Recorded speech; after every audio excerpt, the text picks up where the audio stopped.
Friends, कैसे हैं आप सब। उम्मीद है आप सब मस्त होंगे, पढ़ाई भी बिंदास चल रही होगी।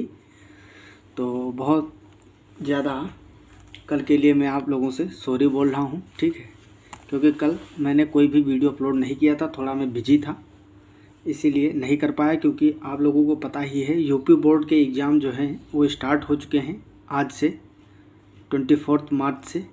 तो मैं ऑफलाइन कोचिंग देता हूँ हाई स्कूल और इंटर वालों को। तो जो 11th-12th में हैं बच्चे, जो उनको भी पढ़ाता हूँ। तो 12th वालों का पेपर था, तो उनको भी पढ़ा रहा था साथ साथ, इसीलिए टाइम नहीं मिला। तो मैं ध्यान नहीं दे पाया इधर ज़्यादा।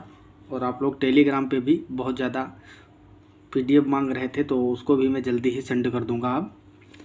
और आप लोगों के भी एग्ज़ाम आ चुके हैं, कई जगह हो चुके हैं और कुछ यूनिवर्सिटी में स्टार्ट हैं, अभी चल रहे हैं, ठीक है। तो आप लोग पूरे फुल कंसंट्रेशन के साथ पढ़ाई करें, अच्छे से पूरा फोकस बनाए रखें, इधर उधर डाइवर्ट मत हो, ठीक है। डाइवर्ट करने वाली आजकल चीज़ें बहुत हैं सराउंडिंग में, जिधर देखोगे उधर डिस्टर्ब ही हो जाओगे। लेकिन आपको कंसिस्टेंसी बनाए रखना है, क्योंकि सफलता के लिए मेहनत तो ज़रूरी है।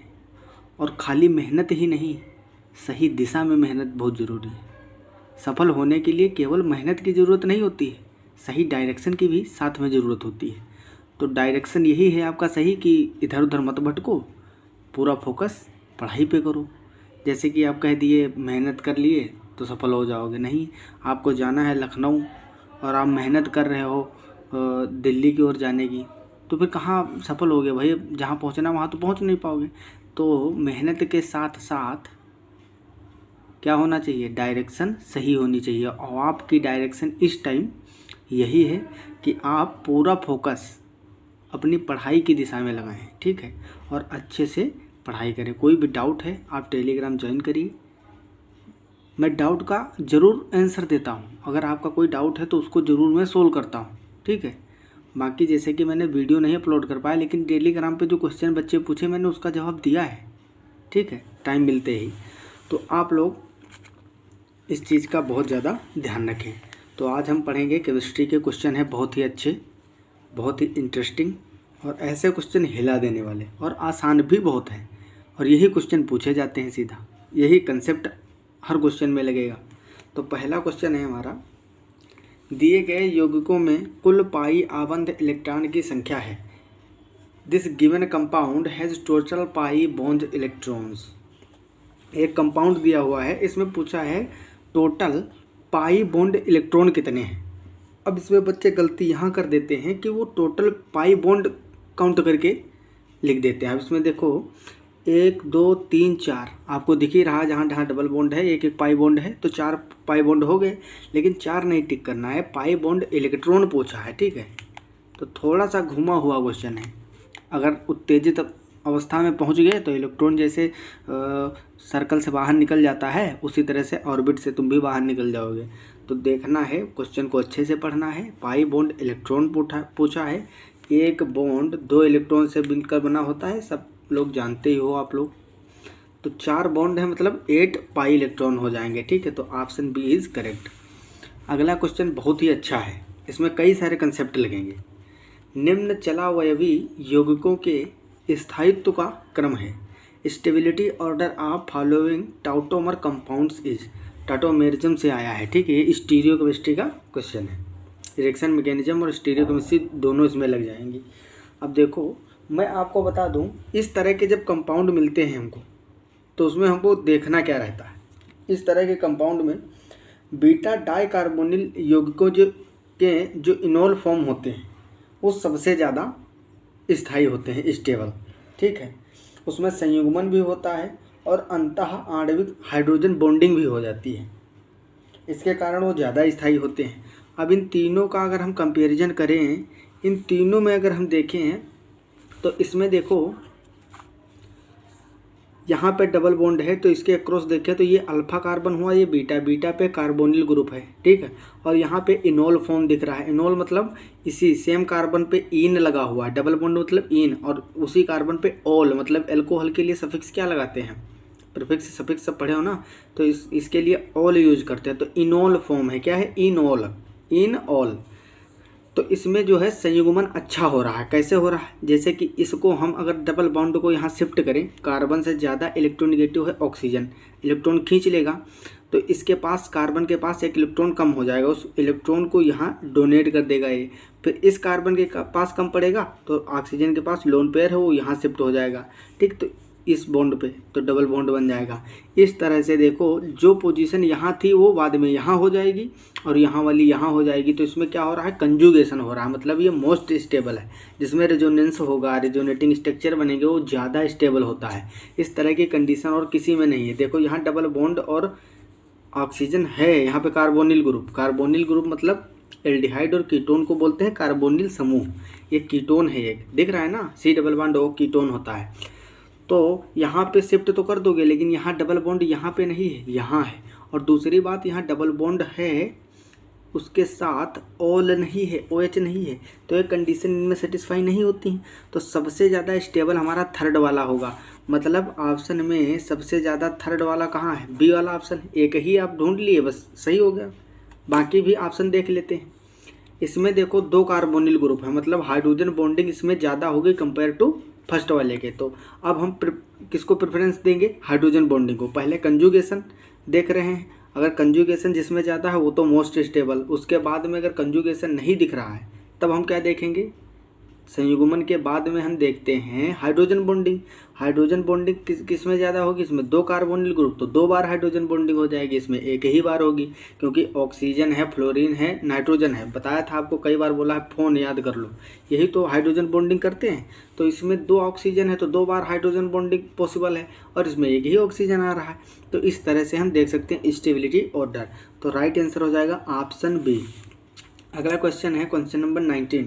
प्रतिस्थापन अभिक्रिया अधिकतम अनुकूल होगी यदि यम है। यम का मतलब ये देखो, यहाँ पे ये है Ci और यहाँ पे है F। यम मतलब मेटल है वो, यहाँ पे क्या है? कोई मेटल।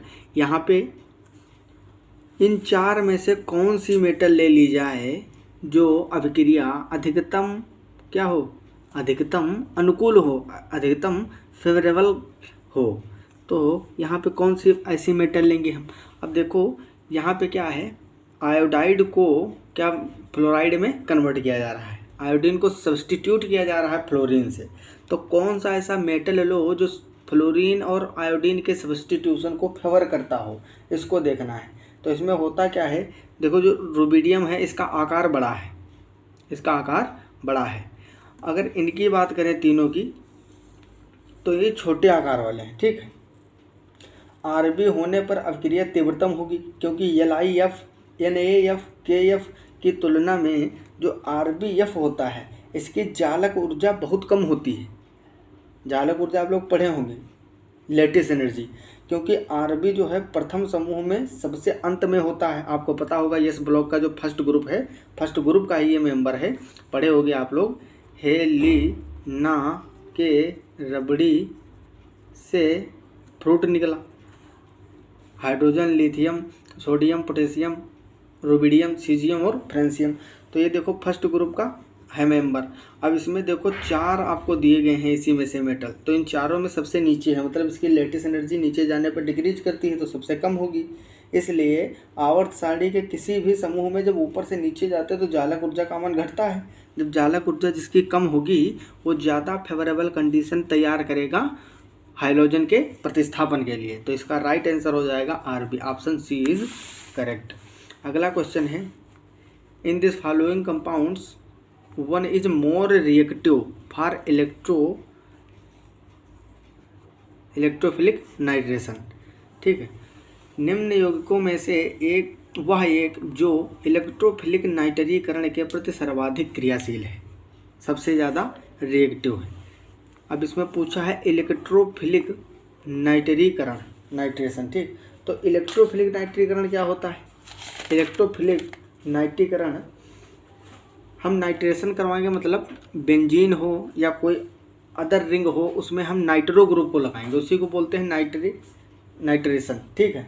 तो इसमें होता क्या है, ये है बेंजोइक अम्ल। पहला बेंजोइक अम्ल कैसा होता है, इधर देखो, COOH। बेंजीन में जब आप लगाओगे कार्बोक्सिलिक एसिड तो यही होता है बेंजोइक एसिड।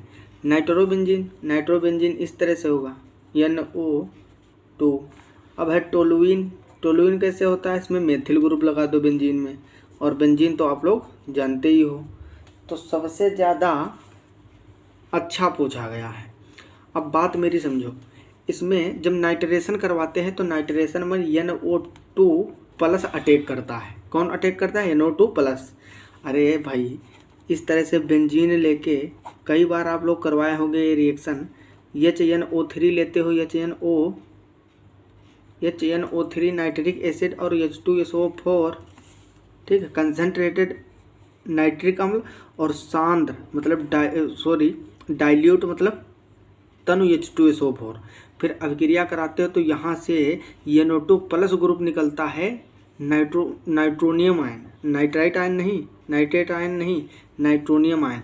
ये एक्शन करता है तब ये जुड़ जाता है बेंजीन से, इस वाली बेंजीन से, तो बनता है इस तरह से नाइट्रोबेंजीन। तो इसी को बोलते हैं नाइट्रेशन या नाइट्रीकरण। तो नाइट्रीकरण में अटैक कौन कर रहा है? कौन अटैक कर रहा है? इलेक्ट्रोफाइल। रिएक्शन में भी हिंट दिया है, इलेक्ट्रोफाइल नाइट्रीकरण, मतलब आपको पता चल जाना चाहिए इसमें इलेक्ट्रोफाइल बन रहा होगा। वो रिंग पे इन चारों में से किसी की बात करो तो रिंग पे कौन अटैक कर रहा है? इलेक्ट्रोफाइल मतलब इलेक्ट्रॉन का लवर, इलेक्ट्रॉन से जिसको स्नेह होगा, इलेक्ट्रॉन स्नेही, इसके पास प्लस चार्ज है ना। तो अब इनमें चारों में देखो, बेंजीन में तो कोई ग्रुप नहीं है, इसको हम बाद में डिस्कस करते हैं। अब बात करते हैं इन तीनों की, क्योंकि बेंजीन नॉर्मल है, इन तीनों में ग्रुप लग गया तो इसकी जो है फंक्शन थोड़ा थोड़ा बेंजीन से अलग होंगे। अब जो COOH और NO2 ये दोनों ग्रुप जो होते हैं ये -I और -R प्रभाव दिखाते हैं, इफेक्ट दिखाते हैं। इसका मतलब होता है जहाँ जुड़े होंगे वहाँ से इलेक्ट्रॉन को खींचेंगे। तो अब ये तो इलेक्ट्रॉन को खींच रहा है रिंग से, इलेक्ट्रॉन के खींचेगा तो यहाँ पे डेल प्लस, यहाँ भी डेल प्लस, यहाँ भी डेल प्लस, इस तरह से पॉजिटिव चार्ज आएगा रिंग पर, रिंग के इलेक्ट्रॉन खींच लेगा। नाइट्रो ग्रुप ये भी क्या करेगा? इलेक्ट्रॉन रिंग के खींचेगा, रिंग के इलेक्ट्रॉन खींच लेगा। तो यहाँ भी डेल प्लस चार्ज आएगा, मतलब जितने भी कार्बन रिंग में हैं उनसे इलेक्ट्रॉन खींच लेगा ये। बात करते हैं CH3 की, ठीक है। तो CH3 क्या है? ये है +I प्रभाव दिखाता है, +I या +R इफेक्ट दिखाता है मेथिल ग्रुप। तो ये इलेक्ट्रॉन को डोनेट करता है, मतलब ये डेल निगेटिव बढ़ाएगा। यहाँ पे डेल निगेटिव मतलब डेल का मतलब होता है पार्शियल, आंशिक निगेटिव चार्ज बढ़ा रहा है। तो ये निगेटिव चार्ज बढ़ा रहा है। बेंजीन की बात करें तो ये न्यूट्रल रहेगा, इस पर प्रभावी चार्ज कोई बाहर नहीं दिखेगा क्योंकि इसमें कोई भी ग्रुप अटैच नहीं है। तो इलेक्ट्रोफाइल जब अटैक करेगा तो इसको चाहिए इलेक्ट्रॉन, क्योंकि इस पर प्लस चार्ज है। तो ये ज़्यादा अच्छे से रिएक्टिविटी कहाँ दिखाएगा, कहाँ पे अटैक करेगा?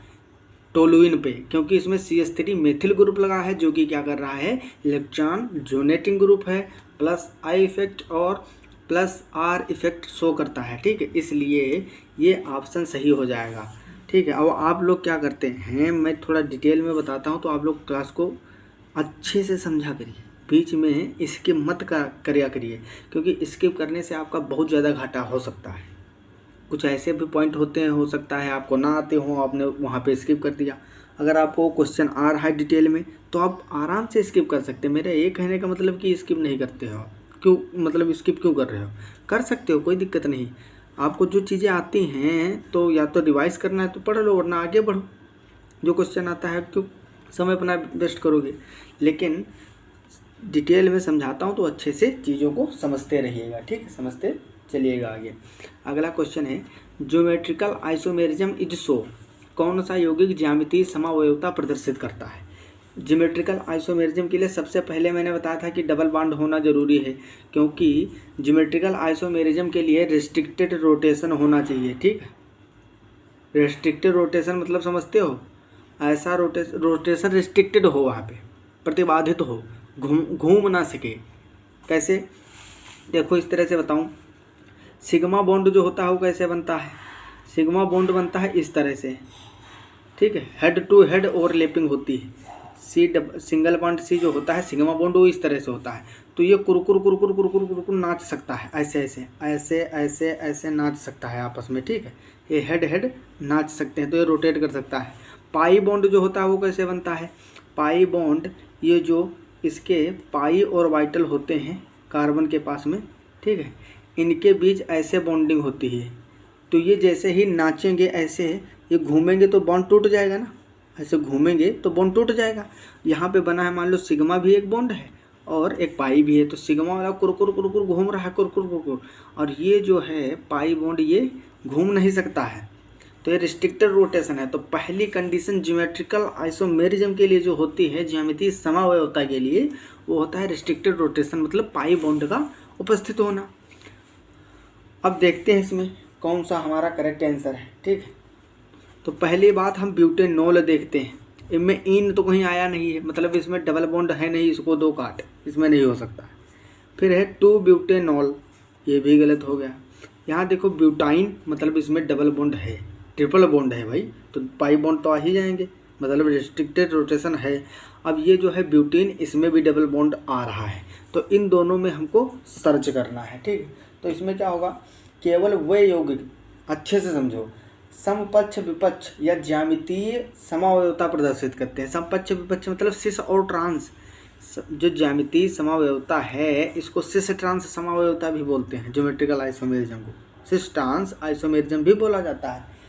ये वही दिखाते हैं जिनमें कम से कम एक द्विबंध उपस्थित हो, द्विबंध से जुड़े कार्बन परमाणुओं से भिन्न भिन्न समूह जुड़े हों, ये दूसरी कंडीशन है। मतलब कायरलिटी दिखनी चाहिए आपको कार्बन पे, कायरल कार्बन होना चाहिए। कई बार मैंने क्लास में डिस्कस किया है कायरल कार्बन क्या होता है।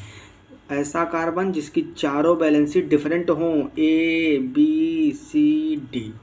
अब ए बी सी डी कुछ भी हो सकते हैं, क्लोरीन फ्लोरीन ब्रोमीन आयोडीन लगा दो, ठीक है। तो इस तरह से डिफरेंट होनी चाहिए, तो दोनों कंडीशन होनी चाहिए, ठीक है।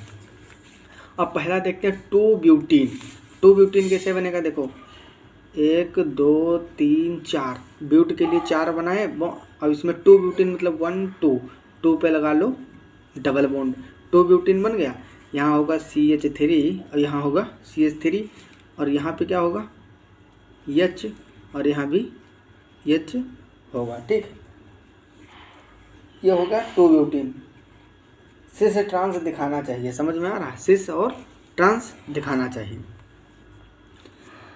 अब बात करते हैं थर्ड वाले की, 2 ब्यूटाइन। 2 ब्यूटाइन मतलब 1 2 3 4, यहाँ पे थर्ड नंबर पे 3 बॉन्ड है, सेकंड नंबर पे 3 बॉन्ड है, मतलब 3 बॉन्ड है, एक ये 4 हो गया, 3 और 1 4 हो गया। अब इधर भी CH3 और इधर भी CH3 हो गया।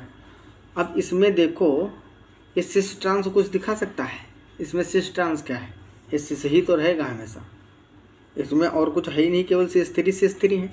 और इसमें ये देखो एक दूसरे के ट्रांस हैं, क्योंकि हाइड्रोजन हाइड्रोजन अपोजिट है और CH3 अपोजिट है। इसका और एक बना सकते हो आप फॉर्म, वो फॉर्म कैसा होगा, CH3 एक और हों और H एक और हों, ये क्या हो गया, ये ट्रांसफॉर्म हो गया, और ये सिस हो गया, मतलब ये एक ही और है, समझ में आ रहा। यहाँ देखो एक और नहीं है, यहाँ CH3 एक और, तो ये सिस ये ट्रांस, सिस ट्रांस आइसोमेरिज्म है ये, तो इसका मतलब क्या है, ज्योमेट्रिकल आइसोमेरिज्म है। तो इसका राइट आंसर होगा ऑप्शन ए। अगला क्वेश्चन है, निम्न अणु CH3 CH double bond CH2 और CHBr CH3 के कितने त्रिविम समावयवी बनेंगे। त्रिविम समावयवी पूछा है, ठीक। त्रिविम समावयवी हम कैसे निकालते हैं, अब इसमें सबसे पहले हम असममित कार्बन देखेंगे। असममित अणु में जो प्रकाशिक समावयवियों की संख्या होती है वो उसका सूत्र होता है 2 की पावर n। 2 की पावर n का, इसमें n क्या है, n का मतलब असममित कार्बन परमाणु की संख्या, n होता है asymmetrical carbon atom, asymmetrical carbon atom, ठीक है। कितने कार्बन उसमें असममित हैं, एसिमेट्रिकल हैं, उसके जो है पावर लगा दोगे दो के ऊपर और आपको मिल जाएंगे, ठीक है। तो किस तरह से इसमें निकालोगे, अब इसका हम सीधे बनाते हैं, एक पेज ले लेते हैं और आपको अच्छे से समझाते हैं कि किस तरह से इसका स्ट्रक्चर बनेगा, ठीक है। तो हम इसको ऐसे समझते हैं, ये जो हमारा दिया गया है स्ट्रक्चर, ये है CH3 CH double bond CH और CH2, ठीक है। इतना ये है। और फिर इसके बाद में क्या जुड़ा हुआ है इससे,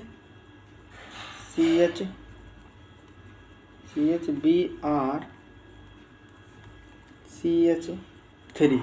अब इसमें देखो एसिमेट्रिकल मतलब कायरल कार्बन की बात की गई है। कायरल कार्बन कितने हैं, जिसकी चारों वैलेंसी डिफरेंट होनी चाहिए। तो इसमें चारों वैलेंसी किसकी डिफरेंट है, इसकी बात करें अगर, तो इसमें 3 हाइड्रोजन सेम हो गए ना, 3 हाइड्रोजन जुड़े हैं, तो ये तो हुआ नहीं। इस कार्बन की बात करें, इधर हाइड्रोजन, इधर मेथिल, इधर ब्रोमीन, और इधर क्या लगा हुआ है, इधर ये पूरा ग्रुप लगा हुआ। तो ये कैसा है, एसिमेट्रिकल। एसिमेट्रिकल कार्बन को हम असममित को इस तरह से दिखाते हैं। कैसे दिखाते हैं, इस तरह से। अब इसकी बात करें तो इसमें सेम हो गए 2 हाइड्रोजन, CH2 लगा है ना, तो 2 हाइड्रोजन ही हाइड्रोजन हो गए। ऐसे दिखा दो भाई, ये बॉन्ड है और एक ऊपर हाइड्रोजन एक नीचे, तो इधर और इधर तो ग्रुप अलग है, लेकिन ये देखो ये हाइड्रोजन सेम हो गए ना। और जहाँ पे डबल बॉन्ड आ जाए, डबल बॉन्ड, ठीक है, तो यहाँ पे इधर हाइड्रोजन है और इधर ये बड़ा ग्रुप लगा हुआ है, इधर ये दूसरा ग्रुप लगा है, लेकिन यहाँ पे डबल बॉन्ड आ गया, ये एक बैलेंसी ही इसकी यहाँ सेटिस्फाई हो गई। तो डबल बॉन्ड के क्रॉस को देखना ही नहीं है, ठीक है, ये चीज़ें। तो यहाँ पे देखो एक एसिमेट्रिकल कार्बन है, तो 2 की पावर n मतलब 2 की पावर 1, n इक्वल टू कितना है, 1 है, एक ही ऐसा कार्बन है। तो इसमें केवल और केवल कितने बनेंगे, 2 बनेंगे, प्रकाशिक समावयवी। और पूछा क्या है आपसे, इसमें पूछा है निम्न अणु में कितने त्रिविम समावयवी बनेंगे। त्रिविम समावयवी क्या होता है, त्रिविम समावयवी बराबर होता है optical isomerism plus geometrical isomerism, इन दोनों के बराबर होता है।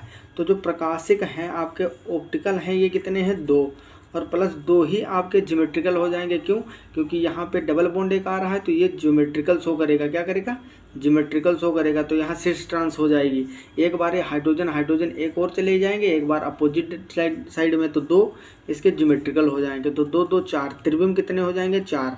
अच्छे से फॉर्मूला भी याद रखना कि त्रिविम समावयवी जो होते हैं वो प्रकाशिक समावयवी और ज्यामितीय समावयवी दोनों के योग के बराबर होते हैं, ठीक है। तो इसमें टोटल हो जाएंगे 4। निम्न यौगिकों में जो फॉलोइंग कंपाउंड्स दिए हुए हैं, जैसे बेंजीन है, टोलुइन है, क्लोरोबेंजीन, फिनॉल है, इनका इलेक्ट्रॉन स्नेही अभिकर्मक के साथ अभिक्रियाशीलता का घटता क्रम बताइए। इलेक्ट्रॉन स्नेही अभिकर्मक के साथ, इलेक्ट्रॉन स्नेही मतलब पॉजिटिव चार्ज वाला होगा, ये तो पक्का हो गया। इलेक्ट्रॉन स्नेही, जिसको इलेक्ट्रॉन से स्नेह होगा, तो प्लस चार्ज वाला ही ना इलेक्ट्रॉन से स्नेह करेगा। तो इसका घटता क्रम पूछा है, इसको हम भी डिस्कस भी किए थे इसी तरह से। देखो ये हो गया आपका बेंजीन, ये हो गया आपका टोलुइन, और इसके बाद में आएगा आपका क्लोरोबेंजीन, और इसके बाद में आएगा आपका OH ग्रुप, ठीक, फिनॉल हो गया।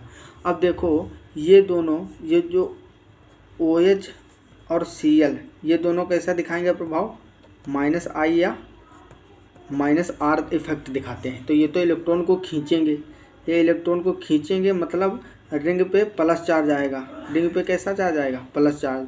तो ये जो प्लस चार्ज इलेक्ट्रोफाइल जो अटैक करने वाला है, वो प्लस चार्ज वाले पे तो करेगा नहीं, पहले से प्लस चार्ज उसको चाहिए इलेक्ट्रॉन, और वहाँ पहले से ही इसके पास प्लस चार्ज है, इलेक्ट्रॉन चाहिए। और यहाँ इलेक्ट्रॉन है ही नहीं रिंग पे, क्योंकि ये खींच ले रहे हैं, ऐसे ग्रुप लगे हुए हैं, तो यहाँ तो अटैक नहीं करेगा।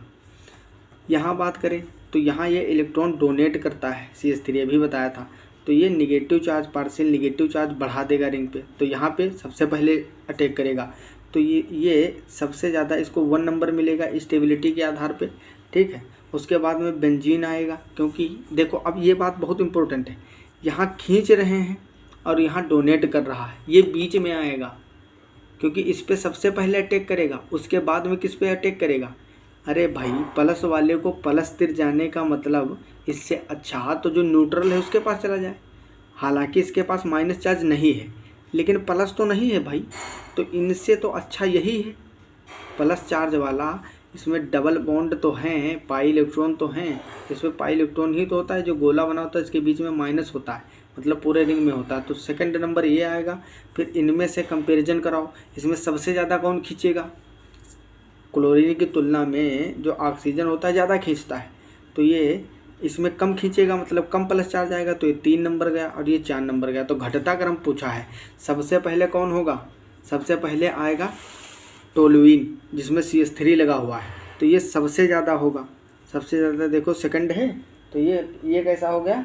इसका सबसे ज़्यादा होगा। ठीक है, क्या होगा? सबसे ज़्यादा होगा। इसके बाद में अगर बात करें तो इसके बाद में कौन आएगा? अच्छा, ये जो फिनोल होता है, फिनोल OH, इसके पास 2 लोन पेयर भी हैं। अब मैंने सारी चीज़ें आपको बता दिया है इस क्वेश्चन में, जितनी भी मेन थी। अब आप लोग इसका 23 नंबर जो क्वेश्चन है इसका कमेंट बॉक्स में आंसर देना। ठीक है, उसको बस मैच ही कराना रह गया और तो सब मैंने बता ही दिया। अगला क्वेश्चन है, एक यौगिक किरेल माना हुआ किसी विशिष्ट घोलक में समतल ध्रुवित प्रकाश का घूर्णन नहीं करता है, इसका अर्थ हो सकता है। इसका अर्थ क्या हो सकता है? यौगिक निश्चित रूप से किरेल नहीं है, यौगिक निश्चित रूप से मीजो है, या यौगिक में कोई यौगिक नहीं है। ऐसा हो ही नहीं सकता कि यौगिक में कोई यौगिक ही ना हो, वो तो पहले ही बोल दिया गया यौगिक है। यौगिक रेशमिक मिश्रण है। देखो, पहले से ही मान लिया गया है कि वो कायरल है, कायरल माना हुआ है, और किसी एक विशिष्ट घोल में, ठीक है, एक घोलक है, उसमें समतल ध्रुवित प्रकाश का घूर्णन नहीं कर रहा है। तो कायरल कार्बन का मतलब होता है, जो कायरल कार्बन होते हैं उसके 2 फॉर्म हो सकते हैं, 3 हो सकते हैं। तो उसके जो फॉर्म होते हैं वो जरूर ही प्रकाश का ध्रुवण करते हैं, प्रकाश का ध्रुवण वो जरूर करते हैं। तभी नहीं करेंगे जब 50% यल फॉर्म होगी और 50% डी फॉर्म होगी, तब वो करेंगे तो, लेकिन बाहर हमको मेज़र नहीं होगा, क्योंकि प्लेन पोलराइज्ड लाइट जब आप डालोगे समतल ध्रुवित प्रकाश, तो उसको 50%, मान लो ये कंपाउंड था, ठीक है, ये कंपाउंड था, आपने समतल ध्रुवित प्रकाश डाला इस तरह से, ठीक है, तो इसमें से क्या हुआ, ये जो कंपाउंड था तो 50% ये दाएँ की ओर, 50% दाएँ की ओर क्या किया, रिफ्लेक्ट, और 50% बाएँ की ओर कर दिया। तो ये आपस में टकरा जाएंगे, बाहर निकल ही नहीं पाएंगे, अंदर ही एक दूसरे को समाप्त कर देंगे। तो ऐसा कहाँ होता है? जो रेशमिक मिक्सचर होता है, तो रेशमिक मिक्सचर होगा, वो यौगिक जो होगा वो कायरल तो होगा, लेकिन 50% यल फॉर्म में, 50% डी फॉर्म में होगा, उसका रेशमिक मिक्सचर उसके अंदर प्रेजेंट होगा। ठीक है, तो ये सारी चीज़ें बहुत इंपॉर्टेंट हैं और बहुत ही ज़्यादा इस पे क्वेश्चन भी पूछे जाते हैं। अगला क्वेश्चन है, निम्न में से कौन सा यौगिक कायरल नहीं है? In this following compounds are not chiral. ठीक है, इसमें से कायरल कौन नहीं है? तो कायरल आप जानते ही हो, चारों बैलेंसी बस डिफरेंट होनी चाहिए। 2 ब्यूटेनॉल का मतलब 2 ब्यूटेनॉल, 1 2 3 4 कार्बन हो गए और 2 नंबर पे ऑल लगा हुआ है, इधर ये लग गया, इधर CH3 हो गया और इधर H और CH3। इसमें से पूछा कौन नहीं है? ये तो है भाई, देखो इसका जो ये कार्बन है, इधर CH3 जुड़ा है, इधर हाइड्रोजन है, इधर पूरा एथिल ग्रुप जुड़ा हुआ है और ऊपर क्या है, एल्कोहल है। तो चारों वैलेंसी अलग अलग है, मतलब ये तो कायरल है। 3 ब्रोमोपेंटेन की बात करें तो यहाँ देखते हैं 3 ब्रोमोपेंटेन, 1 2 3 4 5, पेंटेन के लिए 5 कार्बन बनाएंगे, 1 2 3 पे लगाएंगे क्या हम, Br, थर्ड वाले कार्बन पे Br लगा दी। अब देखो इसकी बैलेंसी सेटिस्फाई करो तो यहाँ एथिल हो जाएगा आपका CH2 और CH3, इधर Br हो गया और इधर H हो गया, और इधर भी क्या हो रहा है, एथिल ही आ रहा है, CH2 CH3। तो ये जो दोनों ग्रुप हैं ये सेम आ गए, मतलब ये कायरल ही रह गया। तो आपको आंसर तो मिल गया, ऑप्शन सी ही करेक्ट है। अब इन दोनों को आप लोग बना के देख लेना। तो आज की क्लास यहीं पे एंड करते हैं। आगे क्वेश्चन और भी हैं इसके रिएक्शन मैकेनिज्म के और केमिस्ट्री के इम्पोर्टेंट, ऑर्गेनिक के, उनको हम अगली क्लास में डिस्कस करेंगे। आप लोग से फिर मेरा कहना है कि आप लोग भाई डाइवर्ट बिल्कुल ना हो, पूरा फोकस अपना पढ़ाई पे बनाए रखें। ठीक है, बहुत ज़रूरी है। 2 4 5 साल की बात है, अच्छे से मेहनत कर लोगे, उसके बाद में लाइफ में जो मन करे वो करना। ठीक है, मुझे भी पता है, एज है, सब कुछ करने को मन करता है, ठीक, कोई दिक्कत नहीं है, सब कुछ करने के ही लिए हम नहीं करेंगे कौन करेगा। लेकिन हर चीज़ का, हर कुछ करने का एक पार्टिकुलर समय होता है, उस समय को क्रॉस करो, उसके बाद में जो करना है सब कुछ करना, कोई दिक्कत नहीं, कोई रिस्ट्रिक्शन नहीं है। जैसे पाई बॉन्ड में था, ठीक है, ऐसा कोई रेस्ट्रिक्टेड रोटेशन नहीं है। लेकिन जो अभी आपके लिए चीज़ें सही हैं वही करिए, ठीक है। तो आई होप आप लोग मेरी बात को समझे हैं और उसको अप्लाई भी करेंगे। तो मिलते हैं अगली क्लास में, अच्छे से पढ़ाई करते रहो, तब तक के लिए okay bye, all the very best.